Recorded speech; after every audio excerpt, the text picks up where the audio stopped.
The morning sun cast long shadows across the dusty main street of Deadwood Creek when Sarah McKenzie discovered the crimson stains on her front porch.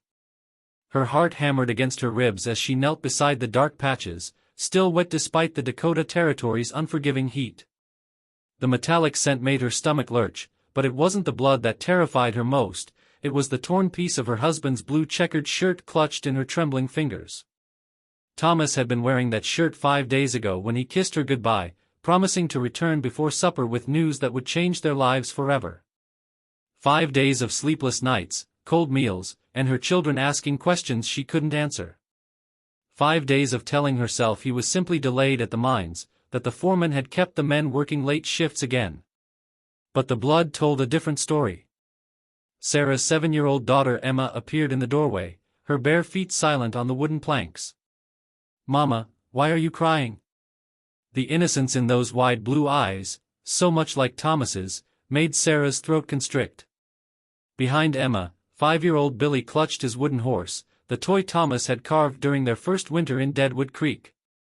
"Go back inside, sweetheart. Take Billy with you and start on your breakfast." Sarah forced her voice to remain steady, though every fiber of her being screamed in panic. "Mama needs to speak with some folks in town." Emma's lower lip trembled. "Is Papa coming home today?"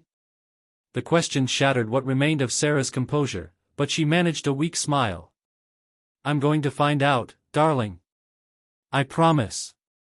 As soon as the children disappeared into the cabin, Sarah sank against the doorframe, her mind racing. Thomas hadn't simply vanished, someone had hurt him, possibly killed him. The torn shirt, the blood, they were warnings. But warnings about what? What had Thomas discovered that was worth threatening a man's life? She remembered their last conversation, how excited he'd been about something he'd found at the mine. "Sarah, I've got evidence," he'd whispered, glancing around their small cabin as if the walls themselves might be listening. "Proof that Hartwell's been cheating every miner in this territory. We're going to be rich, and more importantly, we're going to see justice done. Cornelius Hartwell." The name alone made most folks in Deadwood Creek either bow their heads in respect or tremble in fear. The man owned the largest mining operation in 3 counties, employed half the town, and had enough political connections to make or break any settlement in the Dakota Territory.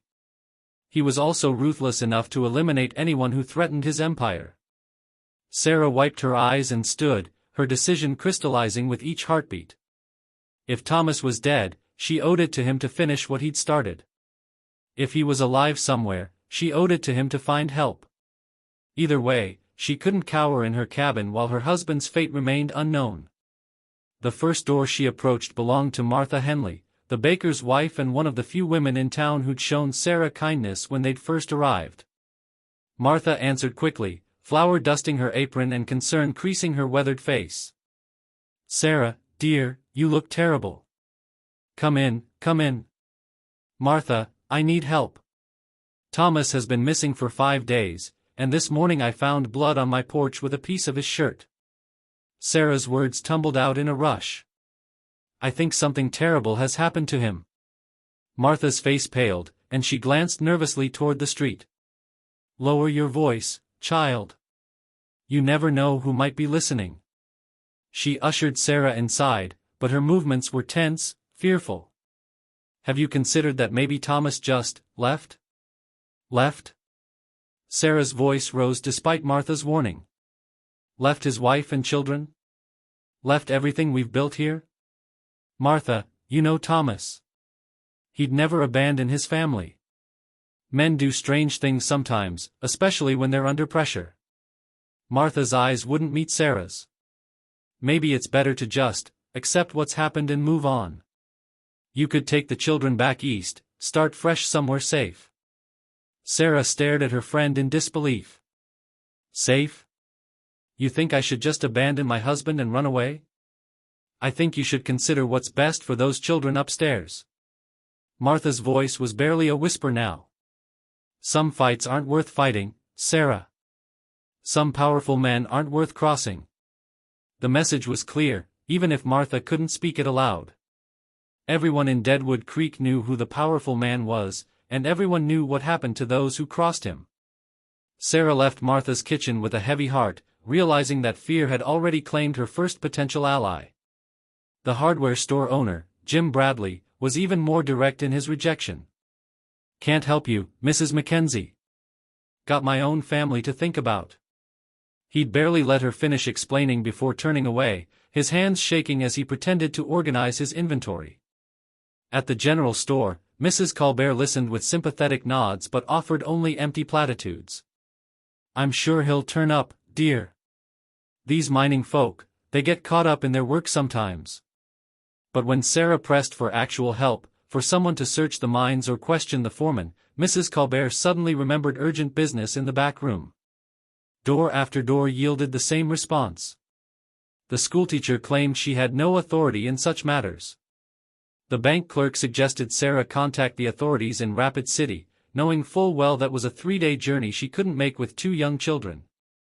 The saloon keeper laughed outright, suggesting that maybe Thomas had found himself a new woman and would send for Sarah when he was ready. Each rejection felt like a physical blow, but it was the pattern of fear she recognized in every face that truly disturbed her. These weren't cruel people by nature, they were terrified people.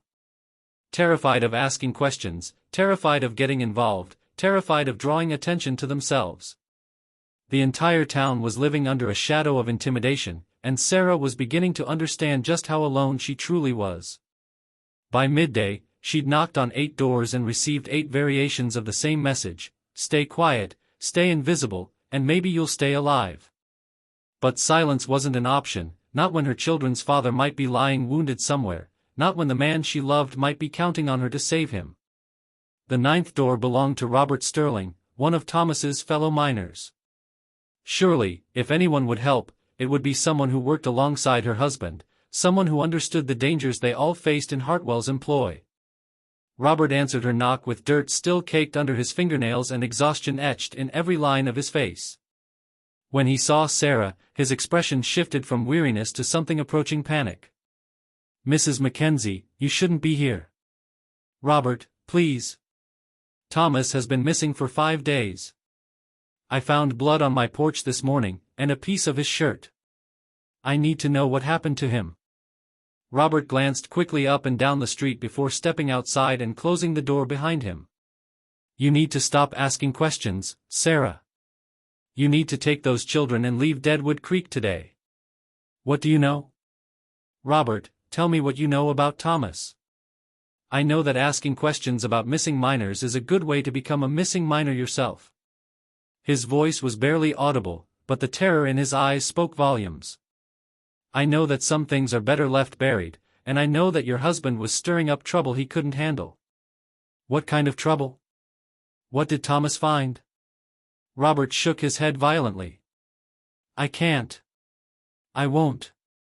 Sarah, if you care about those children, you'll pack your things and disappear before sunset.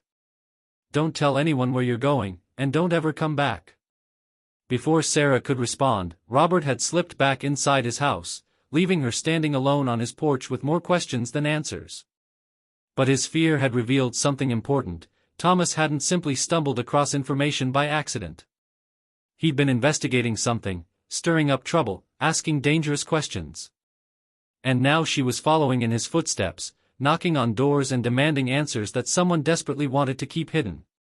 The afternoon sun beat down mercilessly as Sarah continued her desperate pilgrimage through Deadwood Creek. Each door represented hope, and each rejection felt like watching that hope die a little more. But with every fearful glance, every whispered warning, every nervous refusal to get involved, Sarah's determination grew stronger. Someone in this town knew what had happened to Thomas, and someone was working very hard to make sure that information never came to light. As she approached her 10th potential ally, Sarah caught sight of a familiar figure across the street, tall, impeccably dressed despite the dusty frontier setting, with cold eyes that seemed to take inventory of everything they saw. Cornelius Hartwell himself, standing outside the bank with 2 men she didn't recognize. Something about the way he looked at her made her skin crawl, as if he could read her thoughts, as if he knew exactly why she was going door to door asking questions about her missing husband. For a moment, their eyes met across the dusty expanse of Main Street. Hartwell's lips curved into what might have been a smile, but there was no warmth in it, no humanity. It was the expression of a predator acknowledging its prey, confident and patient because it knew the hunt would end only one way. Sarah forced herself to look away and knocked on the 10th door, her hand trembling slightly. But Hartwell's message had been clear: he was watching, he was aware of her investigation, and he was completely unafraid of whatever she might discover. That confidence chilled her more than any direct threat could have, because it suggested that either Thomas was already beyond help, or Hartwell was certain she'd never find anyone brave enough to stand against him. The door opened to reveal yet another frightened face, yet another stammering excuse, yet another rejection disguised as concern for her welfare. But as Sarah walked away from that 10th house, she realized something had changed inside her. The fear was still there, the grief was still overwhelming, but alongside those emotions burned something new and fierce and uncompromising. She was going to find out what happened to Thomas McKenzie, no matter how many doors she had to knock on, no matter how many people turned her away, and no matter what powerful forces stood in her path. Because somewhere in this town of cowards and collaborators, there had to be at least one person with enough courage to help a desperate woman find her missing husband. She just had to keep knocking until she found them. The afternoon heat pressed down on Deadwood Creek as Sarah approached the 9th door. Each rejection had carved deeper into her resolve, but the pattern of fear she witnessed told its own story. Everyone knew more than they were willing to say. Mrs. Eleanor Price, the seamstress, answered with trembling hands. After much coaxing, Eleanor whispered what she'd witnessed 3 nights prior: Thomas arguing with 2 of Hartwell's men in the alley behind Murphy's saloon, waving papers and shouting about miners being cheated. The scarred man had grabbed Thomas by the shirt, warning him that Mr. Hartwell don't like troublemakers. Then all 3 had walked toward the mines. "That was the last I saw of your husband," Eleanor whispered, before firmly refusing to repeat her story to any lawman. Dr. Webb gave Sarah the next piece of the puzzle. He'd overheard mine foremen discussing how a troublemaker had been dealt with, and how Mr. Hartwell's problems with agitators were resolved for good. But like Eleanor, he wouldn't risk his position to help her seek justice. By the 13th door, Sarah found unexpected support from Father Santos. The old priest couldn't break the seal of confession, but he revealed that other miners suspected Hartwell's corruption and might testify if the right person with authority and courage would listen. "Sheriff Crawford returns tomorrow afternoon," he said gravely. "But you must understand, you get only one chance at this." As if summoned by their conversation, the sound of hoofbeats echoed from the main street. Sarah's blood froze as she peered around the church corner. 3 riders had stopped at her cabin, and one bore the distinctive scar Eleanor had described. The man dismounted, examined the bloodstains on her porch with casual interest, then looked directly toward the church where Sarah hid. His smile was cold and predatory, a clear message that she was being watched. "Bring your children here tonight," Father Santos urged. "They'll be safe in God's house while you finish this. But remember, Senora, tomorrow is your last chance. If you can't convince Sheriff Crawford, there will be no second opportunity." As Sarah hurried toward her cabin to collect Emma and Billy, 2 realizations crystallized in her mind. First, she now had witnesses and partial evidence of what had happened to Thomas. Second, Hartwell's men were growing impatient with her investigation. She had 2 more doors to knock on before the sheriff's return, 2 final opportunities to gather the evidence that might save her family and bring justice for Thomas. But with every step, she could feel the net closing around her, just as it had closed around her husband. The sun was setting over Deadwood Creek, painting the dusty streets in shades of gold and blood. Tomorrow would determine whether truth or violence would write the final chapter of Thomas McKenzie's story. But tonight, Sarah McKenzie still had work to do, because somewhere in this town of frightened souls, justice was waiting to be found. She just had to survive long enough to find it. Dawn broke gray and cold over Deadwood Creek as Sarah approached the 14th door with her children safely hidden at Father Santos's church. The banker's wife answered with obvious reluctance, muttering about inappropriate questions, before slamming the door in Sarah's face. The 15th door belonged to the telegraph operator, who simply shook his head and walked away without a word. By noon, Sheriff Crawford had returned from Rapid City, his weathered face grim as he listened to the reports waiting on his desk. Sarah found him cleaning his rifle in the jailhouse, the afternoon sun streaming through dusty windows. "Sheriff Crawford, I need your help. My husband Thomas McKenzie has been murdered." The sheriff looked up slowly, taking in her desperate appearance and the determination burning in her eyes. "That's a serious accusation, Mrs. McKenzie. You'd better have serious proof." Sarah told him everything: the blood, the torn shirt, Eleanor's witness account, Dr. Webb's overheard conversations, the evidence Thomas had discovered about Hartwell's cheating scales. She spoke of the pattern of fear gripping the town, of witnesses too terrified to come forward, of her children asking when Papa would come home. Crawford listened without interruption, his expression unreadable. When she finished, he was quiet for a long moment, still methodically cleaning his weapon. "I've suspected Hartwell's operation wasn't entirely honest," he finally said. "But suspicion ain't proof, and scared witnesses don't testify in court." "Then what can we do?" "We?" "Mrs. McKenzie, there ain't no we in this situation.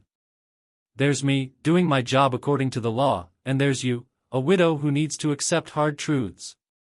Sarah's heart sank, but Crawford continued. "However, if a concerned citizen were to discover evidence of criminal activity and bring it to my attention, I'd be obligated to investigate. And if that evidence led to a body, well, then we'd have ourselves a murder case that even Hartwell's money couldn't buy away." "The mines," Sarah whispered. "Thomas is in the mines." "I didn't say that. But I will say that I'll be conducting a routine inspection of the mining operation tomorrow morning, and if I happen to find anything suspicious, I'd have to act on it." That evening, as Sarah tucked her children into makeshift beds at the church, she realized that justice in Deadwood Creek wouldn't come from knocking on doors or pleading for help. It would come from one honest lawman willing to do his job, regardless of the consequences. 3 days later, Sheriff Crawford emerged from the abandoned section of Hartwell's mine carrying a canvas-wrapped bundle. Thomas McKenzie's body told the story his widow had fought so hard to uncover, murdered for discovering evidence of systematic theft from every miner in the territory. The subsequent trial was swift and decisive.